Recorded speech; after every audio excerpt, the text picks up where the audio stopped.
okay, let's be honest. We've all got that one person, the one who just like pushes all our buttons. Tell me about it. Like maybe it's that family member that can turn Thanksgiving dinner into a total war zone. Or that coworker who like lives for conflict. You know the type. Totally. Yeah. Or maybe like your ex who just can't let things go. Ever. Yeah, been there. And you know what? A lot of you have sent in some really interesting stuff about how to handle these like really difficult conversations. Yeah. Yeah, we've got some awesome insights from this trial lawyer, Jefferson Fiser. Oh, wow. He like argues for a living. Literally. Yeah. And we also have a bit from Mel Robbins' podcast. She interviewed him about his book, The Next Conversation. Argue less, talk more. Ooh, that's a good combo. Mel Robbins is like all about action and changing your mindset. Exactly. And then you've got Jefferson Fiser who brings this like tactical, almost lawyerly approach to communication. Right. And he actually says there's this surprising link between good communication and, get this, drummers. Yeah. Apparently there's like a rhythm to these tough conversations, like a way to kind of stay in the groove and keep things flowing smoothly. So get ready for some surprising techniques that can help you stay calm, hold your own, and maybe even change things up with those difficult people. Oh, I'm ready. Hit me with it. All right. So the cool thing is that both Mel Robbins and Jefferson Fiser, they both start by urging us to like reframe how we see these people. Like instead of labeling them as difficult, they say we should see them as someone who is like looking for a connection. Even if they're going about it in a not so great way. Exactly. It's not about like excusing bad behavior, but it can help us to approach things with like more empathy and less defensiveness right from the start. Yeah, that makes sense. Like sometimes that little shift can de-escalate the tension before it even starts to build. Okay, I get that, but empathy only goes so far, right? Right. Sometimes you need to set boundaries, and that can be really tough when you're dealing with someone who's like used to just steamrolling over them. Oh, for sure. That's where Fiser's core principles come in. Yeah. And his first one is all about control. Control. Yeah. He really stresses that you can't control what other people say or do. That's their thing. Right. But you can control your own reactions. So it's like that saying, you can't stop the waves, but you can learn to surf. But in this case, the waves are like verbal attacks. Exactly. And if you get swept up in all that emotion, you're going to get wiped out. Totally. So Fiser suggests we focus on 3 things to keep that inner control: your breath, your volume, and your body language. So it's almost like putting on a poker face. Yeah. Even if you're like freaking out inside. Kind of. It's about projecting calm even Yeah. when you feel like anything but. And once you have that control, you can move to the next principle: confidence. Okay, so this is where we ditch the apologies and qualifiers, right? Speaking our truth without second guessing. Exactly. You've got it. It's about standing your ground and disagreeing respectfully. We need to. Fiser argues that like a lot of us are taught to avoid conflict or be people pleasers, which can accidentally give those difficult people more power. Okay, but what if you're like naturally more assertive?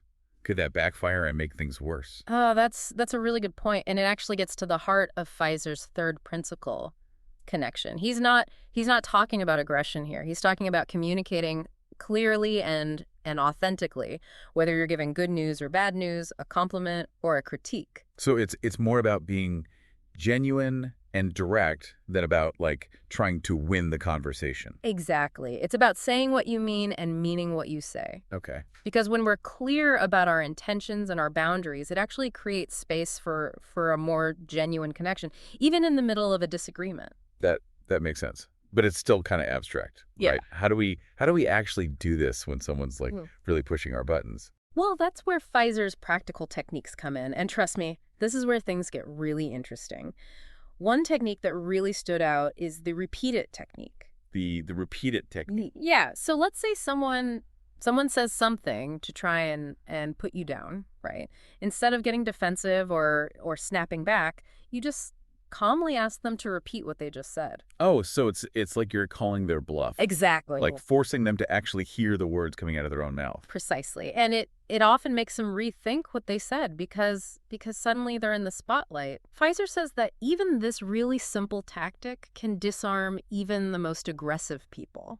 I love that. It's like using their own words against them, but in a way that doesn't like escalate the situation? What other techniques does he have? He talks a lot about the power of silence. When someone throws a verbal punch, resist that urge to react immediately. Oh, Instead, you pause for a beat. Just let that awkwardness hang there. like I see what you did there, and I'm not playing.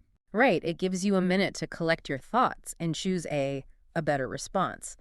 It also subtly highlights the bad behavior because that silence becomes really obvious. Yeah. And if the silence doesn't quite do it, he suggests a phrase that really sets a boundary. That's below my standard for a response. Oh, I like that. It's firm, Yeah. but it doesn't like attack them personally. Yeah. It's like you're holding yourself to a higher standard. Exactly. And what if someone says something that's just mean? Like they're trying to hurt you. Yeah, Fiser actually recommends asking them directly, did you say that to hurt me? Wow, that's pretty direct. Would that make them defensive, though? It might, but it also forces them to face their intentions. Oftentimes, people say these hurtful things without really thinking about the impact. Yeah. Asking this question makes them pause and think about if they're really trying to be mean or if they just, slipped up. Either way, it changes how the conversation goes. Okay, so all of these techniques are about, like, regaining control, setting those boundaries, and making the other person more aware of their own behavior. It's like you're holding up a mirror to them, but in a way that isn't, like, aggressive. Yes, that's it exactly. It's not about winning. It's about managing your own emotions, staying true to yourself, and creating space for better communication. And it's about remembering that you actually have more power than you think you do in any interaction. You get to choose your words, protect your peace, and never underestimate the power of a well-timed pause or a carefully phrased question. That's a great way to put it. And sometimes those well-placed phrases are as simple as maybe. Maybe. Okay, now you've got me curious. What do you mean by the power of maybe? Well, Fiser says we can use phrases like maybe you're right or maybe so to deflect negativity. It's not about agreeing with them, but it's a way to neutralize their statement without getting pulled into an argument. So it's like you're saying, I hear you, but I'm not going to waste my energy on this. Exactly. It's a way to stay composed and refuse to play their game. It can be really powerful, especially with people who just thrive on conflict. So it's like conversational jujitsu, using their own force against them. Exactly. I like it. And what about that classic line, let's agree to disagree? How does Fiser handle that one? He actually suggests saying, it's okay to disagree with me. Instead of just ending the conversation. Right. You acknowledge the disagreement, but you also say that it's totally fine to have different opinions. It kind of subtly shifts things because you're basically giving them permission to have their own beliefs, without needing your approval. Okay, I can see how that would be disarming, especially for someone who's used to arguing till they get their way. So we've got repeat it, silence, that's below my standard. Did you say that to hurt me? Maybe. And reframing, let's agree to disagree. That's a lot. It is. It's like a whole arsenal of verbal techniques. And like with any arsenal, the key is knowing which tool to use at the right time. Right. Absolutely. And remember, all of this comes back to that foundation of inner control, which starts with your breath. Fiser really emphasizes taking a deep breath before you respond, especially if you're feeling triggered. Right, like hitting the pause button on your stress response. Yeah. Giving yourself a split second to choose a smarter response. Exactly. Now, you mentioned that the Mel Robbins podcast had some really good examples of these techniques, right? Oh, yeah. She had some great stories. In one part, Mel Robbins talks about how she used to always ask her daughter, is that new? Whenever she saw her wearing something she hadn't seen before. Oh, okay. Now, that seems like an innocent question, right? But her daughter started to think it meant that she was, accusing her of spending too much money. So even a simple question can have unintended consequences, especially with someone who's already feeling a little sensitive. Exactly. And Mel realized that a better way to phrase it would have been something like, did you mean for that to sound like you think I spend too much? Yeah, that opens up a more honest conversation. It addresses the real issue. Exactly. And there was another example from Fiser's own law practice. He talks about this client who just couldn't get her husband to own up to his part in their arguments. After 18 years of marriage, she finally used one of his techniques, and it totally changed things. Do you remember what she said? I don't remember the exact phrase, but the point is that a well-chosen phrase can sometimes create a breakthrough in even the most, stuck communication patterns. So it's like a verbal key that unlocks a new level of understanding. Exactly. And that's what's so cool about these techniques. They're not just about avoiding conflict. They're about opening up possibilities for real connection. Okay, before we move on, there was one more example from the podcast that I wanted to mention. The story about the dad who helped his son with autism feel less left out in social situations. Oh, yeah, I remember that. The son, he would get really upset when he wasn't invited to stuff with his friends, so his dad helped him see it differently by saying, "You just weren't supposed to be there." And that helped his son see that it wasn't personal, that he was meant to be somewhere else. That's a really powerful example of how reframing can change things, not just for dealing with conflict, but for like shifting our whole perspective on life. Exactly. It's about finding a way to see things in a more positive light. So it seems like all of this isn't about winning arguments or like manipulating people. It's about managing your emotions, setting healthy boundaries, and creating a space for more productive communication. That's a great way to sum it up. It's not about right or wrong. It's about finding a way to connect and understand each other. And it all comes back to that idea of finding the right rhythm in the conversation, like a drummer in the pocket. Exactly. It's about feeling the energy, the tone, those unspoken dynamics, and adjusting how you approach it. And I think that's a perfect way to lead into the next part of our deep dive. Totally. I agree. We've laid the groundwork. We've talked about the principles and the techniques. Now let's get into the nitty-gritty of actually applying these tools in real-life situations.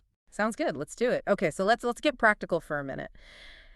Imagine you're about to have this conversation that you just know is going to be tough. Like maybe it's about something really sensitive or with someone who just loves to argue. How do you actually use these techniques we've been talking about? Okay, yeah. I'm picturing it, and honestly, I'm already getting stressed just thinking about it. It's like walking into a minefield. That's a great analogy, and that's exactly when Fiser's techniques become like your secret weapon. Before you even go into that conversation, take a few deep breaths, seriously. Remind yourself, you can control how you react. You don't have to get sucked into all that negativity. Right. It's like putting on armor, but instead of steel, it's made of deep breaths and a strong will. I love that. Okay, so you've got your armor on, you're in the conversation. The most important thing is to actually listen. Try to understand their perspective, even if you completely disagree. That's hard, though. Especially when you feel like they're being totally unreasonable. Like, how can I see their side when they're so clearly wrong? Remember, it's not about giving in or saying they're right. It's about gathering information, maybe finding like a tiny bit of common ground. Because sometimes, when people feel like they've been heard, they actually calm down a bit. Okay, so instead of immediately jumping to defend myself, I should try to understand where they're coming from, even if it seems crazy. Exactly. And then you can start using those strategic phrases. They make a comment that's meant to put you down. Could you please repeat what you just said? They say something disrespectful. Silence. Let it get awkward. And if they try to bait me into a fight, maybe you're right, or it's okay to disagree with me. It's like having all these tools to, like, disarm a conversational bomb. That's it. You got it. The goal isn't to win, it's to change the energy, to keep things calm and focused on actual communication. But let's be real. Some people are just, experts at pushing buttons. What if they just keep throwing negativity at you, no matter what you do? Yeah. I know those people. The ones who, thrive on conflict. It's so draining. That's when boundaries are key. One of Fiser's big points is that you don't have to go to every argument you're invited to. Wait, so it's okay to just, walk away? Even if it's someone you have to deal with, like family or a coworker? You always have a choice. Of course, you can't always just storm out, but you can say something like, "I'm not comfortable continuing this conversation right now," or "I need some time to think about this." Okay, yeah, that feels more doable. But what about those times when you can't completely avoid them? How do you set boundaries without, totally ruining the relationship? It's about being assertive but respectful. You can say something like, "I understand you're upset, but I'm not going to have a conversation that's disrespectful." You're not shutting them down completely. You're just, setting clear expectations. So it's like drawing a line and saying, this is where my respect ends. Exactly. And if they keep crossing that line, you can always limit contact or even just remove yourself from the situation. Remember, you don't have to be a victim of their behavior. you have more power than you think. That's really empowering. But it's funny, we've been talking so much about the words, but what about like nonverbal stuff? Body language can be just as powerful as anything you say. Oh, absolutely. Remember, Fiser talked about controlling your body language, making eye contact, standing tall, keeping your voice steady. All of that projects confidence. Right. It's like saying, I'm not intimidated by you without actually saying it. Exactly. Yeah. And just as important is to avoid things like, fidgeting, crossing your arms, looking away. Those things can make you seem defensive. So it's about making sure your body language matches the message you want to send. Right. But it's also about paying attention to their body language, right? Like, are they tense? Are they making eye contact? Are they actually open to what you're saying? You're getting it. It's about tuning into the whole dynamic, not just the words. Sometimes those nonverbal cues tell a totally different story. This is making me realize how much we communicate without even knowing it. It's like there's this whole other language going on beneath the surface. It is. It's a fascinating area, and the more we understand it, the better we can navigate all those little bumps in our relationships. So if we had to like sum it all up, what's the main takeaway here? What should people really remember about dealing with these difficult people? I think the most important thing is this. You have more power than you realize. By understanding the psychology behind their behavior, by mastering these techniques, and by staying true to yourself, you can actually turn those impossible interactions into opportunities to grow, both for you and the relationship. It's that balance between being assertive and being empathetic. That's it. And remembering that communication is a two-way street. Sometimes, just by changing our own approach, we can change the whole dynamic. It's not about controlling them. It's about taking control of your own part in the conversation. I love that. We're not just reacting, we're actively shaping the conversation. Okay, so we've talked about the big picture, but I think it would be helpful to break down some of those specific phrases Fiser suggests. Can we do that? Sure, absolutely. Let's unpack those verbal tools and see how we can actually use them. Perfect. So let's start with that repeated technique. We talked about it before, but I'd love to hear how it would actually play out in a real conversation. Can you give me an example? Sure. Let's say you're in a meeting and a coworker makes a sarcastic comment about your work. Instead of getting defensive, you could just calmly say, "Could you please repeat what you just said?" Oh, I see. So it forces them to actually hear their own words, which can be kind of jarring when they're used to just, throwing out negativity without any consequences. Exactly. It puts them on the spot and often makes them, rethink what they said.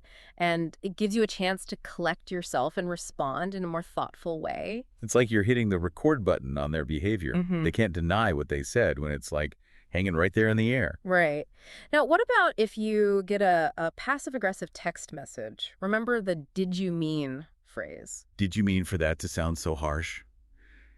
It feels a little softer than the repeated technique, but it still calls them out. Exactly. Give them a chance to clarify, maybe soften their tone. It's like saying, "I'm giving you the benefit of the doubt, but I'm also not going to just ignore this." Okay. Yeah, I can see how that would be useful for like texts and emails where it's so easy to misunderstand the tone. What about those situations where someone's trying to gaslight you to make you question your own reality? Fiser talked about staying neutral and adding distance. How do you actually do that? Remember, he said you don't have to answer texts right away. When you get that message that makes you question everything, just take your time, process it, and don't let them control the pace of the conversation. So don't get sucked into their like urgency vortex. Right. And when you do respond, keep your language neutral and factual. "I understand your perspective," or "I remember things differently." Phrases that acknowledge what they said without agreeing or disagreeing. That's like you're refusing to play their game. Exactly. And if they keep trying to manipulate you, it's okay to disengage. "I'm not going to continue this conversation if you're not going to be respectful," can be a really powerful statement. It's hard to walk away, but sometimes it's the best thing to do, for both people. Absolutely. You're not giving them power over how you feel. Okay, so we've talked about repeat it, the "did you mean" phrase, staying neutral with gaslighting, and of course, breathing. Right. The deep breath. It's amazing how something so simple can totally change how you feel. It's like a reset button for your stress response. It gives you a second to choose a better response. But we've got more tools. Let's talk about the power of maybe. Oh, yeah. Fiser's suggestion to use phrases like, "maybe you're right," or "maybe so," to kind of deflect those little insults. I'm still not sure about this one. Isn't that like giving in? Not at all. It's not about agreeing. It's about acknowledging their statement without giving them what they want, which is an argument. You're not engaging with their negativity. So it's like saying, I hear you, but I'm not going to waste my energy on this. Exactly. And it can be really effective, especially with people who are just looking for a fight. Now, another interesting one is how Fiser reframes, let's agree to disagree. Right, right. He suggests responding with, it's okay to disagree with me? Mm-hmm. All right, that seems kind of counterintuitive. It is, and that's what makes it so brilliant. Instead of ending the conversation, you're acknowledging the disagreement, but you're also saying that it's okay to have different opinions. Like, I respect your right to your opinion, even though I don't agree with it. Exactly, and it subtly shifts the power because you're basically saying, you can have your own beliefs, you don't need my approval. It can be really disarming for someone who's used to getting their way. Okay, so we've got repeat it, silence. That's below my standard. Did you say that to hurt me? Maybe. And reframing, let's agree to disagree. That's a lot.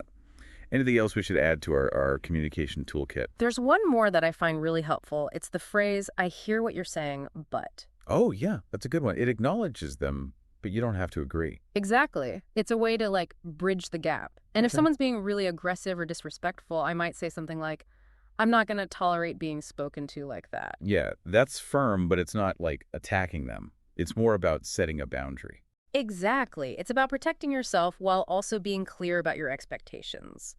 You know, we've been focusing on phrases, but it's important to remember that communication is more than just words. It's about the energy you bring, your tone of voice, your willingness to really listen. Right. It's about the whole package. The words are just one part of it. Exactly. It's not about memorizing a script. It's about developing a certain mindset, a way of approaching communication. It's about being present, being authentic, being kind, even when you're dealing with someone who's, pushing your buttons. That's a great way to put it. And it's also about remembering that we're all human. We all make mistakes.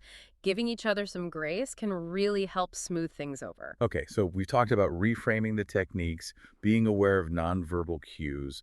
What else can we do to be better communicators, to really master that drummer in the pocket thing? I think one of the most important things is to be proactive. Instead of just waiting for these difficult conversations to happen, we can actively try to improve our communication skills in all areas of our lives. So it's not just about damage control. It's about building a strong foundation. Exactly. And there are so many resources out there to help us. Books, podcasts, workshops, even online courses. It's about making communication a priority, just like we do with our health or our finances. And the benefits are huge. Better relationships, more confidence, a sense of empowerment. Before we wrap up this section, I want to go back to that drummer in the pocket analogy. It really struck me because it shows how important it is to find your own rhythm in communication. What works for one person might not work for another, right? Oh, absolutely. We all have different personalities, different styles, different comfort levels. So it's not about trying to be someone you're not. Yeah. It's about finding the tools that work for you. Exactly. And being willing to, experiment and change your approach as you learn and grow. You've shared so much great information, and I'm sure everyone listening is eager to put it all into practice. What's one final piece of advice you would give them as they navigate those tough conversations? Remember that communication is a journey, not a destination. There will be times you mess up, times you get triggered, times you say the wrong thing. We're all human, right? Exactly.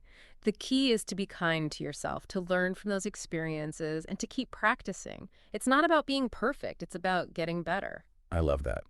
Okay, I think we've covered a lot here. Are you ready to move on to the final part of our deep dive? Absolutely. Let's shift gears and talk about the bigger picture of communication, why it matters so much, and how it affects our lives in ways we might not even realize. It's kind of funny, we always talk about communication, like I say, it's like this separate skill you can just learn from a book or something, but it's so much bigger than that. Oh, totally. It's like woven into everything we do. Yeah, it's how we build relationships, how we deal with the conflicts, how we show our emotions, even how we see ourselves. It's like the way we understand the world and our place in it. Exactly. And it's not like set in stone. It changes as we learn and grow, Right. which makes it super interesting, but also really hard. Because we're not just communicating with words, right? There's our tone of voice, our body language, our energy, even our silences. It's like all these layers, and they all add something different. And to make it even more complicated, Everyone's bringing their own experiences and baggage to the conversation. It's like no wonder we have so many misunderstandings. Right. But what if, instead of seeing those misunderstandings as, like, failures, we saw them as opportunities? Opportunities to learn, to grow, to understand ourselves and each other better. It's like that saying, the most important thing in communication is hearing what isn't being said. Like tuning in to those subtle cues, the emotions underneath, the things people aren't actually saying out loud. You got it. It means we have to be present, be curious, and be willing to, like, step outside of our own heads and really see the other person. And sometimes that means knowing when to take a step back, give ourselves space to process, to choose our words carefully. It's like that idea of control that Fiser was talking about. Exactly. It's about choosing how we respond, not just reacting automatically. It's about knowing we have a choice in how we engage. And, sometimes the strongest choice is to walk away, to take care of yourself. We've been talking a lot about these tough conversations, which makes sense. They can be really draining. But communication isn't just about, like, fixing problems. It's also about celebrating, connecting, and just plain having fun, right? Oh, for sure. We need to remember to celebrate those good interactions, those moments when we really connect, when we share love and gratitude. Because those moments are what keep us going, right? They build trust, they strengthen our bonds, and they remind us how amazing it is to connect with other people. Absolutely. And honestly, they can be just as powerful as those difficult conversations, maybe even more so. So it seems like being good at communication is about finding that balance. Yeah. Knowing when to speak up, when to listen, when to stand your ground, and when to be forgiving. Yeah, it's a dance. A beautiful, messy, always changing dance. And the more we practice, the better we get at it. So as we wrap up this deep dive, what's the most important thing we want people to take away? What should they remember on their own communication journey? I think it comes down to this. You have the power to create better, more connected relationships through conscious communication. It's not always going to be easy, but it's definitely worth it. That's a great way to put it. And remember, you don't have to do it alone. There are people, communities, resources out there to support you. We're all in this together. So as we close out today, I'm curious, what really stood out to you? What are you excited to try out? I'm going to leave that question with our listeners, because the real learning starts when we take these ideas and actually use them in our own lives. Exactly. So go out there and pay attention to how you communicate. Notice the words you use, your tone of voice, the energy you bring to your interactions, and remember all those awesome tools we talked about.